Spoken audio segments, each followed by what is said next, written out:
This program is made possible by a grant from the John D. and Catherine T. MacArthur Foundation. A World of Ideas with Bill Moyers. Noam Chomsky has been called many things: the most important intellectual alive, America's leading dissenter, and a few other things not suitable for polite company. Scholars around the world know him for his revolutionary work on the structure of language, studies he has pursued at MIT since 1955. But he's most controversial as a freelance critic of politics and power. Honest dissidence is what he calls it, the blunt scrutiny of national power, arbitrary government, and injustice. In dozens of books and hundreds of articles over the past quarter century, he has criticized the superpowers, from U.S. involvement in Southeast Asia and Central America to Soviet involvement in Afghanistan and Czechoslovakia. 20 years ago, he was an early volunteer in the protest against the war in Vietnam. We met in Boston to talk about dissent and democracy then and now. You said recently that this country is more dissident now than you ever remember it, more so than even during the Vietnam War.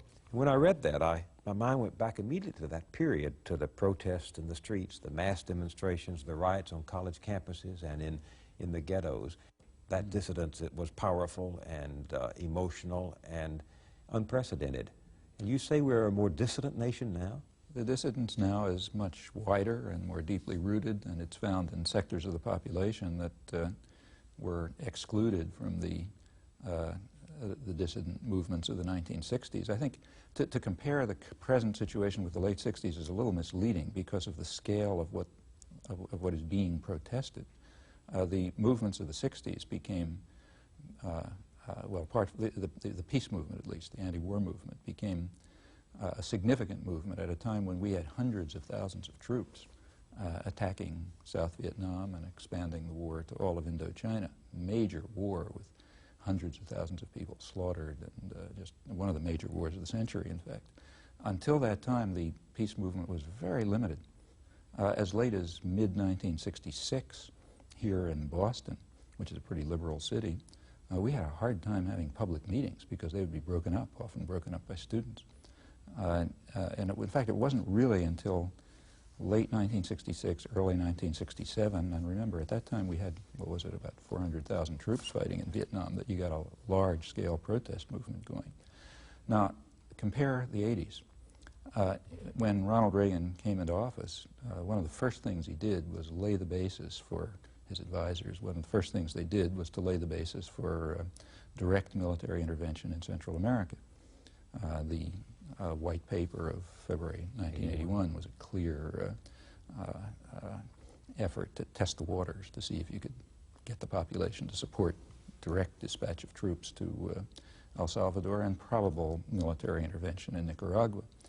Well, the reaction, now that's kind of comparable to, that's roughly comparable to the situation that, say, John F. Kennedy faced in 1961 or even to the late 50s.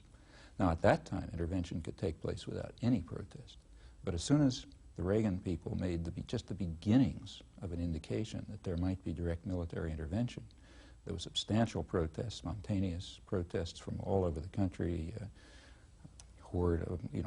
there were demonstrations, the church was protesting, there were letters to Congress. In fact, the protest was sufficient so that they backed off. And the administration backed off because they were afraid that it was going to harm the programs that they were really interested in. They went underground with it. And the Reagan administration was literally driven underground by a dissident population. The scale of clandestine activities, in fact, is a pretty good measure of domestic dissidence. After all, clandestine activities are secret from no one except the domestic population. Are you talking only about dissidence toward Central American policies? Do you see? It's much broader. For example, it's a striking fact that on almost every major issue, the population has been quite strongly opposed to the policies of the Reagan administration. This has been true from the beginning. If you take a look at the polls, the poll results have been quite consistent about this. In fact, apart from a brief period in the very first part of the first year of the administration when there was support for a military buildup, briefly, apart from that, the population has been basically tending towards classical New Deal positions. It favors public spending over social spending over military spending. The population has been in favor of increased taxes if they are used for improving the environment or education or social welfare and so on. If you look at the questions on the polls which ask, would you spend such and such an amount of money for new weapons or for, say, medical insurance, the answers have consistently been in favor of social spending against military spending. The population has been quite strongly opposed to the direct interventionism. In fact, the only exceptions to this are the sort of one-day quick victories. Grenada. Defeat Grenada. Libya. Yeah, I mean, things like that, of course, everybody rallies around the flag. But anything that has extended, even to a limited extent beyond that, has in fact had public opposition. Now, it's not organized public opposition. You are saying that a negative poll on an issue constitutes dissidence? No, it only constitutes dissidence if it becomes articulated. Articulated. Yeah, and on many issues it doesn't become articulated. On Central American policy, it did in fact become articulated, and that's what drove the government underground. Even as we talk, however, 55% of the people in the latest Gallup poll express approval of President Reagan as he is preparing to leave office. Yeah. So that you have what you just have said, polls showing opposition to his policies, right, while he himself remains unusually popular in the public standing. I think there's something much more striking than the polls, and that is the events of the 1980s. In the 1980s, I think it's a very dramatic fact that in the 1980s, the government was driven underground. It was forced to undertake large-scale clandestine activities because of its domestic enemy, because the domestic population would not tolerate those activities. In fact, the Reagan administration is very interesting in this respect. It's the first administration to have created anything like the State Department Office of Public Diplomacy. I mean, there were elements of that before, but here we had I have to tell you, the Kennedy administration, the Johnson administration, the Nixon administration, all engaged in domestic propaganda. Sure. And so did Woodrow Wilson. It's the Creel Commission. That's where it began, really, in the modern world. But there's a substantial increase in scale. I mean, in the Reagan administration, you really had a massive enterprise to control the public mind. In fact, when this was exposed during the Iran-Contra hearings, partially exposed, one high administration official described it as the most successful operation they carried out. He said it's the kind of operation that you carry out in enemy territory. And that expresses the attitude toward the population completely. The population is the enemy, and you've got to control enemy territory, and the way you do it is by very extensive public diplomacy, meaning propaganda. Sure, it's always been there. But Lyndon Johnson considered you subversive. People like you subversive. That's right. Richard Nixon. But there's a qualitative change. The enemy were the people in the streets, the demonstrators. Right. But the point is there's a qualitative change in the resources that have been devoted and the intelligence that has been devoted and the resources drawn upon to ensure that that enemy territory is controlled. Now, why go into why do that? It's because the enemy is much more dangerous. The people, see, when the enemy's quiet, the protesters, the dissenters. Yeah, when the enemy's quiet, you don't have, like, for example, when John F. Kennedy sent the American Air Force to start bombing South Vietnam in 1962, as he did, he didn't have to keep it secret. It was on the front page of the New York Times. Nobody cared. When Johnson sent 20,000 Marines to the Dominican Republic, in fact, to prevent a democratic revival there, there was a little bit of protest, but it basically wasn't secret. When Johnson sent hundreds of thousands of troops to invade South Vietnam, it wasn't secret. When we subverted the only free election in Laos in 1959, it wasn't secret. Nobody ever cared about these things. The population was really marginalized. That changed. It changed as a result of the popular movements of the 60s, which had a dramatic effect on the country, and I think a lasting effect. You keep coming back, though, to the opposition to the Central American policies, and I have to keep coming back asking you, what's the evidence of other dissidents? In the early 60s, there was nothing like an environmental movement. There was nothing like a feminist movement. There was an anti-nuclear movement, but it was a few people sitting in a room somewhere. It's now a movement so vast that it, in fact, got something like 75% support for a nuclear freeze. Couldn't do anything with that support, but that's because because the organizational structure was lacking. But all of these developments are extremely significant. I mean, take, say, the churches. In the 1960s, the churches by and large were either supportive of government military intervention or else quiescent. Now it's very different. Now they're right no, at the not heart. all. But William Sloane Coffin, the civil rights movement was... Coffin's a co-conspirator of mine. We were on, but the civil rights movement was driven by churchmen and yes, churchwomen. But the civil rights movement was different. And Martin Luther King was himself a Baptist minister. Absolutely. And in fact, it was a tremendously important movement, and it was a popular movement which for the first time, after close to 200 years, at least technically enfranchised a significant segment of the population. Now that was a movement which did in fact have wide-scale support, even business support for that matter. But the thrust of the civil rights movement was not directed against the interests of centralized power in the United States. And that's crucial. The protest against the war, or the environmental movement, or even the feminist movement in other respects, is directed against power. And those are the kinds that didn't exist then. They've developed in the 60s. I mean, they existed to an extent. You're saying there's more democracy today. Well, there's on the one hand a lot more popular expression of democracy. On the other hand, it's less and less part of the actual institutions of the system. It's outside. And that's why you get these funny conflicts. I mean, I can see it in my own personal life. For example, over the last couple of years, the demands on me personally for, say, speaking somewhere have escalated beyond anything imaginable. I have to plan years in advance. And the audiences are interested and thoughtful. They reach out to parts of the population that you couldn't have talked to years ago. If all this ferment is going on, if there is more dissonance now than you can remember, why do you go on to write that the people feel isolated? Because I think much of the general population recognizes that the organized institutions do not reflect their concerns and interests and needs. They do not feel that they participate meaningfully in the political system. They do not feel that the media are telling them the truth or even reflect their concerns. They go outside of the organized institutions to act. And so on the one hand, you have a lot of popular ferment, a lot of dissidence, sometimes very effective. On the other hand, you have remoteness of the general public from the functioning institutions. We see more and more of our elected leaders and know less and less of what they're doing. Yeah. This medium does that. Very striking. In fact, the presidential elections have been almost removed from the point where the public even takes them seriously as involving a matter of choice. Take congressional elections. Congress, especially the House, is more responsive to public opinion than the higher levels.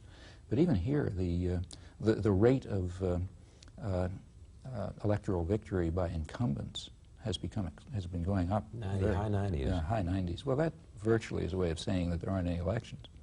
You know, it means that other systems you get like those patronage communists and so on. in a totalitarian I mean, it means state. that something else is happening, not choice. You know, it means that options are not being presented. So on the one hand, so I think you do have a kind of a complex situation in the United States. There's a break taking place, a cleavage taking place between a rather substantial part of the population and elite elements. Well, that includes elite intellectuals, incidentally. But that elite element is supported by a substantial part of the population. I mean, there are people who take seriously the debates, who go out and vote, who think that they're participating and believe they're participating in a legitimate exercise of democracy. Yeah, it's not a cleavage of the point of revolution. It's not that you have a narrow, it's not as if you had an aristocracy facing a mass population. It's not Iran in 1979, nothing like that. A lot of people are happy. Sure, it's split and complex and fluid and so on, but I think you can see tendencies. You can see tendencies towards popular marginalization from functioning institutions and abstraction of those institutions from reflection of the from public participation or even reflection of the public will. Put that in vernacular. That means what? Well, it means that the political system increasingly functions without public input. It means to an increasing extent not only do people not ratify decisions presented to them, but they don't even participate, they don't even take the trouble of ratifying them. They assume that the decisions are going on independently of what they may do in the polling booth. And they feel... Notice that even ratification of decisions made elsewhere is a very weak form of democracy. Ratification would be what? Well, ratification would mean a system in which There are two positions presented to me, the voter. I go into the polling booth and I push one or another button depending on which of those positions I want. That's a very limited form of democracy.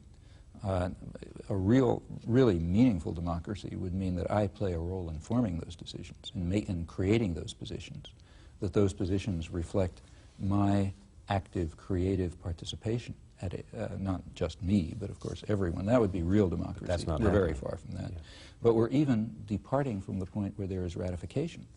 When you have stage-managed elections with the public relations industry determining what words come out of people's mouth, you in fact are going beyond to the point where we are, even the element of ratification is disappearing, because you don't expect the candidates to stand for anything.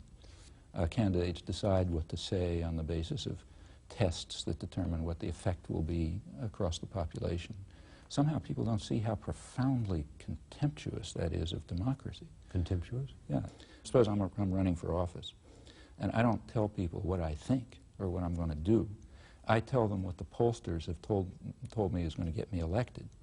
That's expressing utter contempt for the electorate. That's saying, okay, you people are going to have the chance to push your buttons, but once you're done, I'll do exactly what I intend, which is not what I'm telling you. See, if you express what you believe, you don't have to ask what the polls tell you. Then you don't believe what the polls tell you. That's what you say. And in fact, the whole construction of our political system is increasingly moving towards a real articulated expression of contempt for the general population. And I think people understand it. If you conduct polls to tell you what people want, and they tell you, are you not listening to the voice of the people? Only if that changes your mind. But of course, the whole structure of the system is based on the assumption that that doesn't change your mind, it changes what you say. So in other words, a political figure is not testing the waters and saying, okay, that's what I believe. If we had that kind of political figure, we wouldn't bother voting for him. He's not a barometer. The political figure represents something, is supported by certain interests, has certain commitments, and so on. And the political figure then comes before us and produces things which the pollsters tell him, or his advisors, on the average, will increase his chances of gaining office, after which he will follow his commitments, his interests, what is demanded of him by those who supported him, by those who provide him with resources, and so on. This has always, of course, been true, but what is interesting now is the extent to which it is recognized to be the democratic system. It is recognized that we don't care what we say. We don't express interest. What we do is reflect power. See, I think Reagan's a very interesting political figure, and I think in a way he may represent the future of where capitalist democracy is tending. He's a very natural kind of phenomenon in a capitalist democracy. In a capitalist democracy, you have the problem, and it is always perceived as a problem, that the general population has a method of participating in decision-making. They can participate in politics. The state is not capable of stopping them. You can't shut them up, you can't put them in jail, you can't keep them away from the polls, and so on. And it's striking that that has always been perceived as a problem to be overcome. It's what's called the crisis of democracy. Too many people organizing themselves to become, to enter the public arena. That's a crisis. We have to overcome it. According to a certain view. It has always been understood by, I would say, even the mainstream of democratic theorists, that when the voice of the people is heard, you're in trouble. Because they're always going to make the wrong decisions. The stupid and ignorant masses, as they're called, are going to make the wrong decisions. So therefore, we have to have what Walter Lippmann, back in 1920 or so, called manufacture of consent. We have to ensure that actual decision-making, actual power is in the hands of what he called a specialized class, us smart guys, who are going to make the right decisions. And we've got to keep the general population marginalized, because they're always going to make mistakes. Marginalizing meaning? Reduce them to apathy and obedience. Allow them to participate in the political system, but as consumers, not as true participants. That is, allow them a method for ratifying decisions that are made by others, but eliminate the methods by which they might first inform themselves, second organize, and third act in such a way as to really control decision-making. That is, the idea is our leaders control us, not we control them. Now that is a very widespread view from liberals to conservatives. And how do you achieve this? Well, there are a lot of ways of achieving it, but one of the ways of achieving it is by turning the elected offices into ceremonial positions. If you could get to the point where people would essentially vote for the Queen of England, then you, and take it seriously, then you would have gone a long way towards marginalizing the public. And I think we've made a big step in that direction. Presidency as ceremonial leader. And see, that's why Reagan's so interesting, because, you know, although a lot of intellectuals try to put the best face they can on it, the fact of the matter is, and most of the population knows, that Ronald Reagan had only the foggiest ideas of what the policies of his administration were. And in fact, nobody much cared. The Democrats were always surprised that he could get away with these incredible bloopers and crazy statements and so on. The detachment of the decision. And I think the reason is that much of the population understood very well that they were supporting someone like the Queen of England or the flag. The Queen of England opens Parliament by reading a political program, but nobody asks whether she understands it or does she believe it or anything like that. Every book from within the Reagan administration, from the Stockman book to the Reagan book to the new book that's now on the newsstands, says that the president was detached from the decision. I think more than detached. I think he doesn't know what it is, and I think much of the population understood it. Now, I think that explains the combination of moderate, not an enormous, but moderate popularity with opposition to the programs. What do we do about it? I mean, I don't want to leave people on a wholly negative analysis, although I believe in facing reality. For ordinary people, it's extremely hard, and that's why you need organization. If a real democracy is going to thrive, if the real values that are deeply embedded in human nature are going to be able to flourish, and I think that's necessary to save us, if nothing else, it's an absolute necessity that groups form in which people can join together, can share their concerns, can articulate their ideas, can gain a response, can discover what they think, can discover what they believe, what their values are. This can't be imposed on you from above. You have to discover it by experiment, by effort, by trial, by application, and so on. And this has to be done with others. Furthermore, surely central to human nature is a need to be engaged with others in cooperative efforts of solidarity and concern. That can only happen, almost by definition, through group structures. And unless such political organization, political and others, civic organizations, all sorts, trade associations. Yeah, I mean, there are all kinds of ways in which people can associate with one another. And I think what I would like to see is a move towards a society which is really based on proliferating voluntary organization, with eliminating as much as possible structures of hierarchy and domination and the basis for them in ownership and control, and becoming the means by which we govern ourselves, by which we control our lives at every level. Does a citizen have to have far-reaching, specialized knowledge to understand the realities of power, to understand what's really going on? Well, you know, it's not absolutely trivial, but I mean, as compared with intellectually complex tasks, it's pretty slight. It's not like the sciences. I mean, I think there's big effort made to make everything seem mysterious, but you know, there are things that you have to study and know something about. But by and large, what happens in social and political life is relatively accessible. It does not take special training. It doesn't take you know, any unusual intelligence. What it really takes is honesty. If you're honest, you can see it.